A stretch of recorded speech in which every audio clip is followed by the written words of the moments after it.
आपल्या समस्त मराठा समाज बांधवांना सकल समाजांना संबोधित करावं। आदरणीय मराठा क्रांतीसूर्य मनोजदादा जरांगे पाटील आपल्या सर्वांना संबोधित करत आहेत। मराठा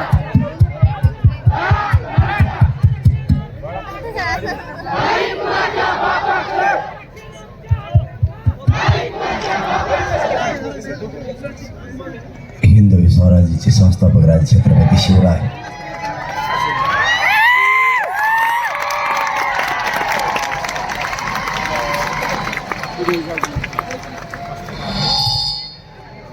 सोनपेठ आणि परिसरातल्या जमलेल्या माझ्या तमाम मराठा बांधवांना माझा मानाचा जय शिवराय।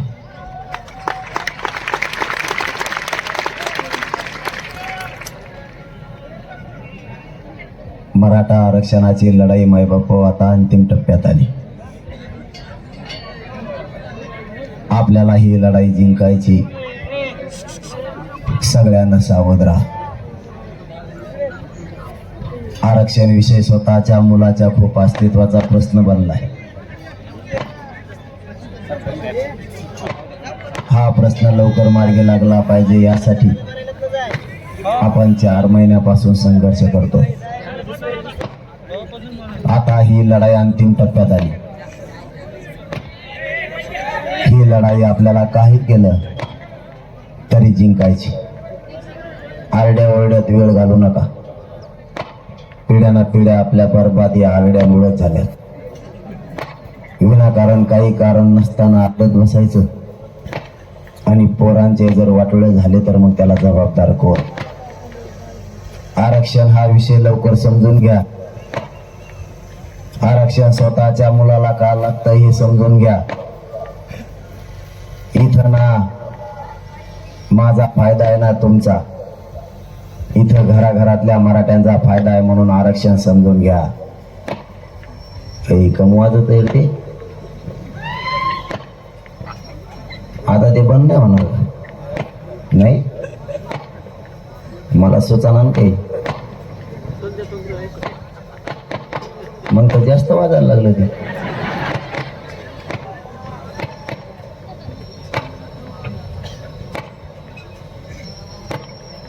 मराठा आरक्षणाची लढाई आता अंतिम टप्प्यात आली।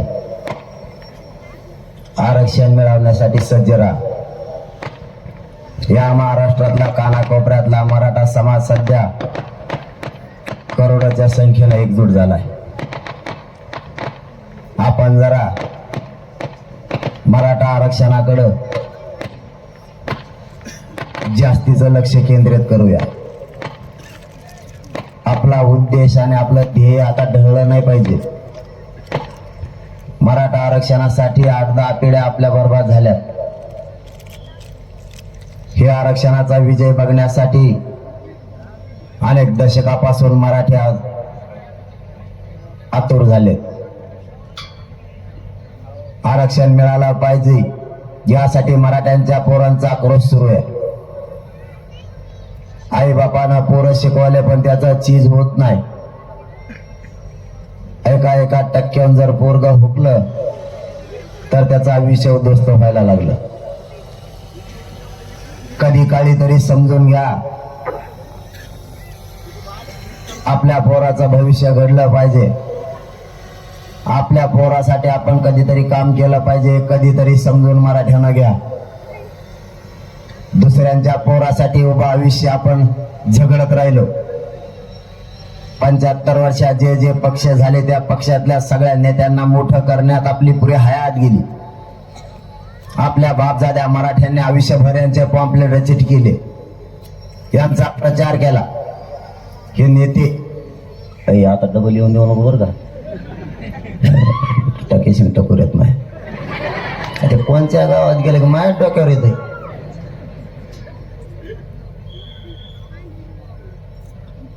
मराठा आरक्षणाचा हा संघर्ष अनेक पिढ्यापासून आहे। अनेक बलिदान या मराठा आरक्षणासाठी गेले। आता कुठं ही लढाई अंतिम टप्प्यात आली। आपल्याच तालुक्याचे भूमिपुत्र भगवानराव रोडे पाटील यांचा या या मराठा आरक्षणासाठीच बलिदान गेले. आपल्याला ते विसरून चालणार नाही. त्या कुटुंबाकडे लक्ष ठेवत चला. कोणाच्या तरी घरातलं लेकरू गेलंय, त्याला आपलं समजा. कारण माणसं 9 वाजले काय लय संख्या झाली हो ही. मी तर 9च्या पुढे हातात हात द्यायचंच बंद केलं. त्याने टाकलेली असते का काय ते हात धरलं सोडितच नाही. तुमच्याकडे लवकरच टाइम झाला काय? एकटंच आळत गप बसत होतो. अवघड परिस्थिती झाली आपल्या समाजात. फोटो तर माच काढतो, माच हात धरतो, मलाच घोडा लावतो. हात सोड म्हणलं तरी सोडित नाही. ते मलाच म्हणतात तुला दम नाही का ना, दम नाही एक काढून दे ना. मराठ्यांनी फक्त एक काम करा, आरक्षण मिळवण्यासाठी संघर्ष करा आणि व्यसनापासून लांब जा. सगळ्यात प्रगत जात म्हणून मराठ्यांचीच असणार. फक्त व्यसनापासून लांब जा. आपले कुटुंब उघड्यावर नाही पडणार, आपला संसार उघड्यावर नाही पडणार. फक्त व्यसनापासून लांब जा आणि बांधा टोकरायचे कमी करा. बांधा टोकरून टोकरून 2 पिढ्या झाल्यात, बोलांना सुद्धा एकामेकाला. आता कुठेतरी मराठा एक झालाय. करोडोच्या संख्येनं मराठा एक आला आणि त्याचा फायदा पण झाला. मराठ्यांतले वाद कमी झाले. नसता गर्दीत जर एखाद्याला ढकलेलं तेव्हा म्हणायचं मला मुद्दाम ढकले हाणलाच. आता मराठे म्हणतात मुद्दाम नाही ढकलेलं त्याने, त्याला धरून उचलीत येत आणि एकमेकाला साथ द्यायला लागले. बस एवढंच करा, जात पुढे गेली म्हणून समजा. वादापासून लांब जा. मतभेद कमी करून टाका. आरक्षण मिळाल्यास जमाय त्याची काळजी करू नका. तुमचा मुलगा म्हणून तुम्हाला सांगतो 80% ही लढाई मराठ्यांनी जिंकली. आता कोणाला बी आडवं येऊ द्या तुम्ही. मराठा ओबीसी आरक्षणात जाणार म्हणजे जाणार हे तुम्हाला ठासून सांगतो. आतापर्यंत मराठ्यांच्या 54 लाख नोंदी सापडल्या. कोणाच्या का होईना घरात आयुष्याची आरक्षणामुळे भाकरी गेली याचं समाधान मराठ्यांना असू द्या. 54 लाख मराठ्यांना आतापर्यंत आरक्षण मिळालंय. आणि ह्या 15 दिवसात ते आरक्षण जर सगळ्याला लाभ मिळायला लागला तर 2.5 कोटीपेक्षा जास्त मराठ्यांना त्याच्यावरच लाभ घेता येणार. फक्त एका शब्दासाठी घोळ चाललाय कालपासून. त्यांचं नाव आमचं काय जमान लिहायला तेच शब्द तेच लिहिते. काय झालं, नोंद भेटली काय?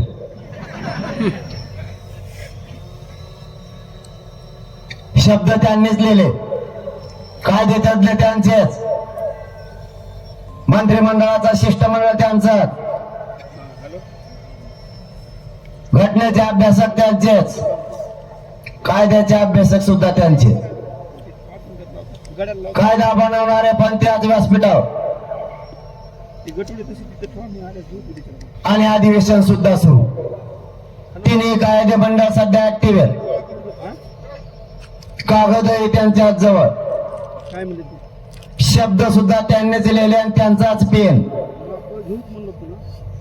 शब्द लिहिले 4, ज्याची नोंद मिळाली त्या नोंदीच्या आधारावर 1967 पासून जेवढे लोक येतात त्याच्या परिवारात एका नोंदीवर सगळ्या परिवाराला लाभ देण्यात येणार. हे शब्द त्यांचेच. दुसरा शब्द आहे त्यांचाच, ज्याची नोंद मिळाली त्याचे सगळे सोयरे सुद्धा त्यात येणार. लिहायला पण तेच, शब्द पण त्यांचेच आणि एका शब्दावर 4 घंटे चर्चा झाली उपोषण सोडवता वेळेस. आणि हे पूर्ण करण्यासाठी 24 डिसेंबर पर्यंत वेळ द्या हेही म्हणणार आहे तेच. मग 24 डिसेंबर पर्यंत मराठ्यांनी वेळ दिला. आता काय अडचण आहे? काहीच नाही ना. मग आरक्षण मराठ्यांना द्यायला अडचण काय? मराठ्यांनी दोनही निकष पार केले. ओबीसी प्रवर्गात जाण्यासाठी एखादी जात जर ओबीसी प्रवर्गात जायची असेल तर ती मागास असावी लागते किंवा त्या जातीच्या नोंदी तरी शासकीय असाव्या लागतात तरच जाता येतं. मराठ्यांच्या दोन्ही पण आहे. मराठा समाज 12-13% मागास सुद्धा आहे आणि मराठ्यांच्या शासकीय ओबीसी आरक्षणात जाण्यासाठी नोंदी सुद्धा आहे. मग कायदा पारित करायला अडचण काय? ते मला काय म्हणले माहिती आहे तुम्हाला? ते मला म्हणते ज्याची नोंद सापडली त्याच्या सगळ्या परिवाराला देणार आम्ही. मग त्याच्या घरात 2 माणसं असली तरी देणार, त्याच्या परिवारात 70 माणसं असली तरी देणार आणि 500 असले तरी पण देणार.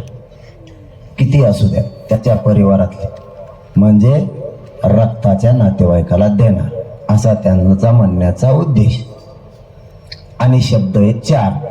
पहिला शब्द आहे सगळ्या परिवाराला द्यायचं. एका शब्दावर ते खरे बोलले. दुसरा शब्द त्यांचाच आहे, त्याच नोंदीवर रक्ताच्या सगळे सोयऱ्याला द्यायचं. मला काय म्हणते ते माहिती आहे तुम्हाला? आणि मग हे काय दिलं ना त्याच्या सगळ्या सोयऱ्याला? म्हणलं सगळा सोयरा चुलता कवापासून व्हायला लागला हो. समजा तुम्हाला कळालं म्हटलं सांगतो. माझी नोंद सापडली, मग आता माझ्या सगळ्या सोयऱ्याला द्यायचंय त्याचा लाभ. तर सगळा सोयरा कोण धरला तुम्हाला माहिती आहे? ते मा चुलता पुतण्या हे सोयरे होत असतात का? मला काय येडपट समजता का काय म्हणलं तुम्ही? गप्पा ठोकल्या गेले निघून काय करते, कारण मी ऐकत नसतो. जे शब्द आहेत ते मला लागते. मी काय त्या येवल्याच्या माणसाने काय येडपट हे काय? त्याचं नाव मी घेत नव्हतो, पण ते आज बरळला म्हणून कळलंय मला. मला त्याचा पुरा ऐकून द्या मग त्याला दाखवतो हिस्सा. मला देश महाजन साहेबांनी सांगितलं होतं जरांगे पाटील तुम्ही त्याला काय बोलू नका, तेव्हा आता गप्प बसणार आहे. 2 दिवसात तुम्ही बोललेलं ऐकलं त्याला नाही ना? मराठी इमानदार आहे, त्याचा शब्द त्याला काही फिरीत नाही. मी काहीच बोललो नाही. ते आज काहीतरी बरळलंय, मी आणखीन बघितलं नाही. पण त्यासारखा मोक्कार नाही ना मी, मला काम आहे. मी मराठा समाजाचे रात्रंदिवस आमच्या बैठका सुरू आहेत, कार्यक्रम सुरू आहेत. तो यासारखं लोकांच्या जीवावर पद घेऊन जेलला जात नाही ना मी पैसे खाऊन. तो खातो पैसे जातो जेलला, येतो बेसन भाकरी खाऊन मागे. तुम्हाला फक्त ऐकून दे तू काय बोलला आणि मग सांगतो तुला. आता गिरीश महाजनांनी त्यांना सांगावं किंवा विचारावं तू का बोलला नसता. उद्या आपला पट्टा सुरू होणार आहे आणि माझ्या वाटा गेल्यावर मी कशा म्हणा नाही. मी दणकोण मागं लागत असतो, सोडितच नाही. मग तुम्ही टीव्हीला बघता का नाही? आपला कचकच तसा असतो, टप्प्यात आला का वाजीलाच. मग त्या कोणी असो मराठा आरक्षणाची विरोधात बोललो सोडितच नसतो मी. कारण आम्ही तुम्हाला आरक्षण मिळवलं तेव्हा काही बोललो का? खाल्लं मारण्याचं आरक्षण पाहिजे इतके दिवस तुला काही बोललो का मी? मग आता तो बोलायचं नाही, समजून घ्या. त्याला मी खंबीर आहे, तुम्ही त्याची काळजी नका करू. त्याला आत्ता उलट पालट करतो. फक्त मराठ्यांनी एकजूट कायम ठेवा. आता अशी संधी मराठ्यांना पुन्हा नाही येणार.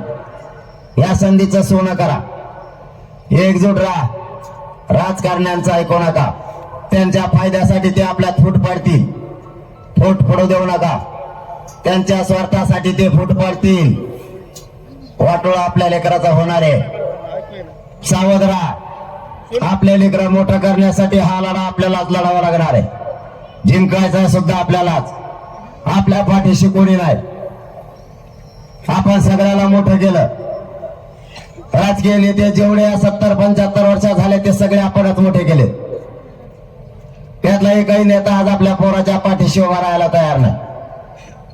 आज आपल्या पोरांना त्यांच्या पाठबळाची गरज आहे. त्यांची साथ आज आपल्याला पाहिजे. एकही द्यायला तयार नाही. म्हणून आता तरी सावध. हा गोरगरिबांचा लढा आहे. गोरगरिबांचे पोरं मोठे झाले पाहिजे यासाठी ही लढाई सुरू झाली. आणि ही सर्वसामान्य मराठ्यांनी जिंकत सुद्धा आता आणली, दिली साथ. तर ते आपले, नाही त्यांना दारा सुद्धा पुढे उभा करू नका. जो आपल्या मुलाच्या मदतीला येत नाही तो आपला नाही. आपल्यात कमी शक्ती नाही, लक्षात असू द्या. कोणाच्या मदतीची आपल्याला गरज नाही, परंतु जो करेल तो आपला. कारण पुढचा काळ हा कसोटीचा आहे. आपल्याला झुंज द्यायची आणि हा लढाई जिंकायचा सुद्धा. कितीही त्रास झाला तरीही ही लढाई आपल्याला जिंकायची म्हणजे जिंकायची. काही झालं तरी हरकत नाही. सरकार आरक्षणावर काम करत आहे. सरकारनं 4 शब्द त्याच्यावरती लिहून घेतलेले आहेत. आणखीन सरकारच्या हातात 2 दिवस आहेत. सरकारनं या मराठ्यांचं आंदोलन गांभीर्याने घ्यावं आणि तोडगा काढायचा प्रयत्न करावा. नसता आमचा नाविलाज होईल जर तुम्ही 24 डिसेंबर पर्यंत मराठ्यांच्या आरक्षणाचा निर्णय नाही घेतला. नाविलाजानं आम्हाला पुढच्या आंदोलनाची दिशा ठरवावी लागणार आहे आणि आमच्या पोरांच्या न्यायासाठी आम्ही कोणत्याही टोकाला जाऊ शकतो.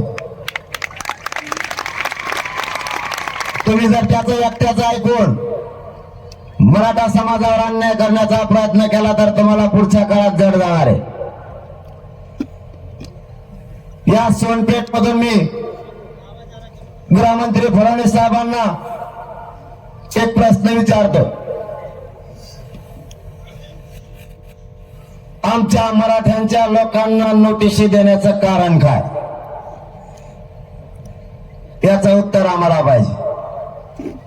आम्ही कुठं आंदोलनाला जायचं घोषणा केली का? आम्ही जाणार आहेत म्हणून सांगितलं का? आता पुन्हा प्रयोग तो करू नका गृहमंत्री साहेब, तुम्हाला जड जाईल. तुमच्या सरकारने एकदा प्रयोग केलाय, अख्खा महाराष्ट्र ढवळून निघाला. आता पुन्हा तशी गलती करू नका. सामंजस्याने घ्या, तोडगा काढायचा प्रयत्न करा. तुम्ही अशा नोटिसा आणि फिटिसा देऊन जर मराठ्यांच्या पाठीमागा लागलात तर मराठ्यांचा एकही माणूस घरात राहणार नाही. सगळे रस्त्यावर उतरतील, मग तुम्हाला खूप अवघड जाईल. शहाणपणाची भूमिका घ्या आणि आणखीन तरी भान ठेवा. जिल्ह्यात तालुक्यात नोटिसा वाटायला सुरुवात केली. गृहमंत्री साहेब, तुम्हाला माहित नाही, चर्चा तुमच्या कानावर येत नाही, आमच्या येते. ज्यांना नोटिसा दिल्या ते काय म्हणतात तुम्हाला माहिती आहे का? ते म्हणतात आम्ही याच्यात आधी नाही तर मध्ये पण नाहीत, तरी पण मग आम्हाला नोटीस दिली तर होऊन जाऊ द्या, मग मी सगळ्यात पुढे चालणार आहे. आता हे लोकांची जनभावना आहे. तुम्ही मराठ्यांना खवळून घेऊ नका उगाच उगा. तुमच्या नोटिसा वापस घ्या. आंदोलन शांततेत चाललंय, चालू द्या. तुम्ही प्रयोग करा, बघताल. मराठ्यांना विनाकारण खेटू नका. त्याच मराठ्यांनी तुम्हाला त्या राजगादीवर बसवलंय. हेच मराठी आयुष्यभर कोणालाच गुलाल लागू देणार नाहीत जर तुम्ही यांच्या पोराचं वाटोळं केलं तर.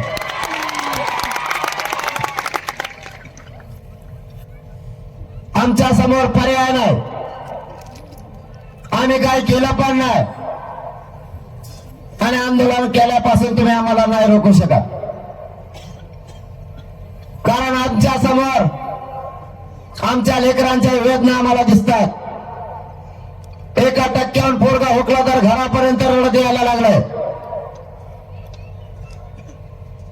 त्या पोराला न्याय द्यायची जबाबदारी आता गोरगरीब आमच्याच मराठ्यांची. आणि आमच्या मराठ्यांच्या पोराला मी न्याय मिळवून दिल्याशिवाय मग हटणार नाही. मराठ्यांना तुम्हाला विनंती करून सांगतो, कधी काळी पुढच्या काळात आंदोलन करायची जर वेळ आली तर या सोनपेठ आणि या सोनपेठच्या परिसरात जर आंदोलन उभा करायची वेळ आली 10 किलोमीटरवर मराठ्यांना उभा राहायला जागा नाही राहिला पाहिजे एवढ्या ताकदीला एकत्र या. ज्या पोरांना नोटिसा सरकारने दिल्यात पोलिसांना दोष देऊन उपयोग नाही ते सांगतात म्हणून हे द्यायला लागले आणि ते कोण द्यायला लावते ते 4-5 जण ते मला माहिती. मी 24 डिसेंबरला त्यांचे नाव सांगणार तुम्हाला. जे जे करायला लावायला लागलेत नोटिसा देऊ द्या. फक्त एक तुमच्या पायाला हात लावून तुम्हाला एक विनंती, जर पोरांना धरण्याचा प्रयत्न झाला तालुक्याचे तालुक्याने जिल्ह्याचे जिल्हे जिथं धरलं तिथं सगळ्यांनी जाऊन बसायचं. ज्यांना कोणाला खूप खुमखुमी आहे मराठ्यांना अटक करण्याची सगळ्यांनी तिथं शांततेत जाऊन मांडी घालायची. उद्रेक जाळपोळ करायचा नाही. शांततेच्या आंदोलनात इतकी ताकद आहे की शांततेचं ब्रह्मास्त्र पेलण्याची ताकद या देशात कोणाचाच नाही. फक्त जर प्रयोग झाले त्या पोरांना उघड्यावर पडू देऊ नका. गावाचे गाव उठायचे आणि तिथं जाऊन बसायचं, मांडी घालून बसायचं आणि काय मागायचं माहिती का तुम्हाला? त्याला गेल्या गेलाच म्हणायचं मला भूक लागली.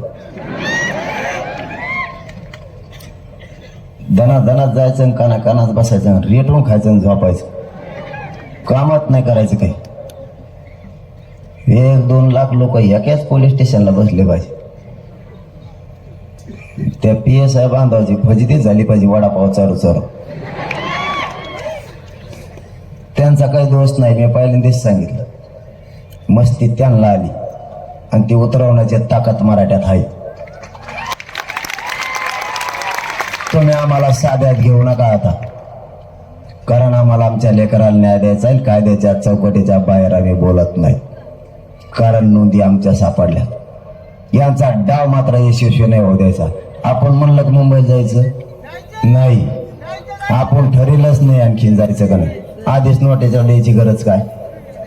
आम्हाला खवळून घ्यायची काही गरज आहे का?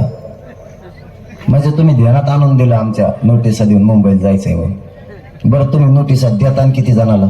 6 कोटी मराठी ट्रॅक्टरला दिल्यात जणू नोटीस असं मला ऐकायला मिळालं. आणि बैलगाडी घेऊन गेल्यावर मग काय विषय? बैलगाडीत दिलं ट्रकीत जायचं नाही. पण आता तुम्ही म्हणतात नोटीस दिली, याचा अर्थ असा आहे की तुम्हालाच वाटतंय या, आणि अर्ध्या मंत्रिमंडळातल्या मंत्र्याला वाटतंय हो दे मग आम्ही आहेत तुमच्या मग. आम्हाला माहिती आहे ना सगळे काय तुमचेच आहे काय? त्यांना वाटतं ना आरक्षणामुळे फायदा होणार आहे. जायचंच म्हणल्यावर कुठं रोखीता येतं का? तुम्ही सामंजस्याने त्यापेक्षा तोडगा काढा. ह्या भानगडीत लपड्यात कशाला पडता भाऊ? मराठ्याचे इतके नमुने डेंजर आहेत. एखाद्याला जर बाप म्हणला ना तू शेतात जाय लग्नाला जाऊ नको, ते बैल घेऊन शेतात जात आणि ओसाने पळत थेट लग्नात जात. मेळ सुद्धा लागून देत नाही ते. आणि तुम्ही नोटिसा दिल्यावर तर ते आधीच सावध झाला. आता तुम्ही एका वाटण असलं ते दुसऱ्याच वाटण जाईल. मग काय करता? फक्त मला मराठ्यांनी शब्द दिलेला आहे, काय ठरण मला माहित नाही 23 तारखेला किंवा 24 तारखेला. फक्त शब्द दिलेला आहे, शांततेत आंदोलन करायचं. शांततेत जरी चालली, नुसते चालायला बी लागले तरी, नुसते धुळा जरी पायाखालचा उडाला तरी सरकार बेजार होईल. मला वाटतं जर त्यांनी शांतपणाची भूमिका घेतली तर बरं राहील. कारण मुंबई महाराष्ट्राची आणि महाराष्ट्राचं आम्ही महाराष्ट्राचे. तुम्ही आम्हाला येऊ नका कसं काय म्हणता? जायचं नाही बाबा आम्हाला. आपल्याला जायचंय का? नाही. आपलं ठरलं का? नाही. ठरल्यावर बघू, पण आता ठरलं का? नाही. आणि तुम्ही कमून येऊ नका म्हणता आम्हाला? मुंबई बघावं नाही का? मला सांगा, मी सोनपेठ बघायला यायला पाहिजे का नाही? खरं सांगा बरं. मुंबई आमची आहे, आम्हाला बघून द्या. त्याला डांबरी कसली आहे, इमान खालून पळत वरून पळत, मंत्री कसल्या गादीवर झोपतो बघून द्या टुकून आम्हाला. आणि बघायचं नाही. तुम्हाला सगळ्या देशातून तिथं बघायला येते समुद्र कसला आहे, ते शेअर मार्केटचा बैल कमून तसा करतो. आम्ही का बघू नाही का, बंधन आहे का काही? तुमचे घर कसे आहेत बघायचे आम्हाला. लोक म्हणतात मंत्रालय चांगलं आहे, बघून दे ना आम्हाला, लांबून बघून देवा, हात लावून बघून नुसतं. तुम्हाला बघायला जमतं हिरो हिरोईनचे बंगले कसे आहेत, बिस्किट कोणत्या कंपनीत कस काय होत्यात बाबा, बघून दे ना आम्हाला. का बघायचं नाही आम्ही चॉकलेट कशी असतात, कंपनी कसली आहे, सगळं तुम्हीच बघायचं. रेल्वे स्टेशनचं स्टेशन कसलं असतं का आम्हाला बंद नाही काही. नाही तुम्ही सांगून टाका तुम्ही महाराष्ट्रातले नाहीत, आम्ही जातो आसामला राहायला, काय करावं मग? आम्हाला जायचंच नाही तरी तुम्ही नोटिसा दिल्या. नसलेलं या पोराच्या ध्यानात आणून दिलं तुम्ही. ट्रॅक्टर भाड्याने देऊ नका आणि मुंबईला जाऊ नका. ज्याला माहित नव्हतं ना मुंबईला जायचं त्याला घेण्यात देण्याचं माहित झालंय नोटिसामुळे. माहित म्हणजे ते मला माहिती. गाडीत चालताना इथून तिथून म्हणते आता मुंबईला जायचं बरं का, म्हणलं कोणी सांगितलं तुला? नसलेलं ते नोटिस नाही ते ध्यानात आणून दिले. काही गरज होती? तुम्हालाच वाटतंय काय मी व्हावं म्हणून? माझी सरकारला प्रामाणिकपणानं विनंती, मराठा समाज ओबीसी आरक्षणात आहे, शब्द तुम्ही घेतलेत त्या शब्दाची पूर्तता तुम्ही करा. राहिलेल्या 2 दिवसात मार्ग काढा. आम्हाला आंदोलन करण्याची हवस नाही, आम्ही 4 पावलं मागे यायला तयार आहेत. पण तुम्ही मराठ्यांचं ठरल्याप्रमाणे आरक्षण देऊन कायदा पारित करा. बस मराठ्यांचं तेवढंच स्वप्न आहे. आम्हाला झुंजायचं नाही आणि झगडायचं पण नाही. तुम्हाला आता एक विनंती करतो, मला पुढे आणखीन 3 कार्यक्रम आहेत म्हणून, कारण थंडीत खूप त्रास होतोय. कारण मला 17 दिवस उपोषण केल्यामुळे माझं शरीर मला साथ देत नाही. आता माझे खूप हाल होते. नंतरचं 9 दिवसात झालं. डॉक्टरने सांगितलं तुम्ही आराम करा. मला माहिती आहे मी आराम आता ह्या काळात केला की मराठ्यांचा वाटोळा झाला म्हणून समजा. म्हणून मी माझ्या जीवाची पर्वा न करता रात्रंदिवस मराठा समाजात जागृती करायला फिरतो. आणि मी माझ्या जीवनाची पर्वाही करणार नाही, कारण या समाजाला मी माझं जीवन अर्पण केलंय. हे समाजच माझा परिवार आहे. मी माझ्या कुटुंब सुद्धा बघत नाही, हा मराठा समाजच माझा कुटुंब आहे. आज 4-5 महिने झालेत मी आणखीन उंबऱ्याला सुद्धा शिवत नाही आणि आरक्षण मिळेपर्यंत शिवणार सुद्धा नाही. मी मरायला भेट नाही आणि भिणार पण नाही. कारण सरकारने किती काही प्रयत्न केले तरी मी हटत नाही. मला अटक बी झाली तरी मी भेट नाही, आणि नाही झाली तरी भेट नाही, मागं पण हटत नाही. आणि मला जर तसं काही झालं मराठ्याचा महाराष्ट्रात लाग्यामुळे खवळच म्हणून समजायचं. माझी तुम्हाला विनंती, एकजूट ठेवा आणि शांततेत आंदोलन करा. आरक्षणाची लढाई 80% जिंकत आणली. मुख्यमंत्री आणि 2 उपमुख्यमंत्र्याला या सोनपेठ मधून माझी विनंती आहे, आणखीन तुमच्या हातात 2 दिवस आहेत, तोडगा काढायचा प्रयत्न करा. कारण मी शब्दाला पक्का आहे. एकदा जर आंदोलनाची घोषणा केली तर मी एक पाऊल सुद्धा मागे सरकणार नाही, हे मात्र तुम्हाला ठामपणानं सांग. मग त्याचा परिणाम काय आम्हाला माहित नाही. आम्ही शांततेत आंदोलन करणार आहेत. ही राज्याला शब्द दिलाय, मराठ्यांनी पण आम्हाला दिलाय. तुम्हाला माता मावल्यांनो आणि मायबाप मराठ्यांनो तुम्हाला विनंती करून सांगतो, जातीपेक्षा मोठ्या पक्षाला त्या नेत्याला आता मारू नका. स्वतःचे पोरं मोठं करण्यासाठी शांततेत हा लढाईत सहभागी व्हा. ही लढाई आपल्याला जिंकायची. मी तुमच्या बळावर तिथं माझी जीवाची बाजी लावून बसतोय. मी मरायला सुद्धा भेट नाही. तुमच्या पाठबळाची मला आता गरज आहे, तुमच्या साथीची गरज आहे, तुमच्या आशीर्वादाची गरज आहे. तुम्ही मला खांद्याला खांदा लावून लढायला पाहिजे. लढाई ही शांततेत करायची पण जिंकायची. 7 पिढ्यापासून या मराठा आरक्षणाचे विजयाचा क्षण बघण्यासाठी मराठा समाजाचा लढा सुरू. आता ही लढाई अंतिम टप्प्यात आली. आता कोणी माग सरकायचं नाही. महिलांनी महिला जाग्या करा, पुरुषांनी पुरुष जागे करा. या तालुक्यातलं एक गाव नाही राहिलं पाहिजे. की तिथला घराघरातला मराठा जागा नाही झाला.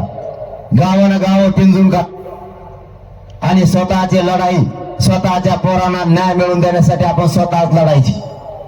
गरजवंत लढा, मराठ्यांचा लढा, गोरगरिबांचा हा लढा गोरगरिबांनीच लढायचा आहे आणि जिंकायचा सुद्धा. तुम्हाला जाता जाता मी एक शब्द देतो. या महाराष्ट्रातल्या मराठा समाजाला आरक्षण मिळवून दिल्याशिवाय हा तुमचा मुलगा जीव जरी गेला तरी एक इंचही माग हटणार नाही हे शब्द तुम्हाला देतो आणि थांबतो. जय जिजाऊ, जय शिवराय.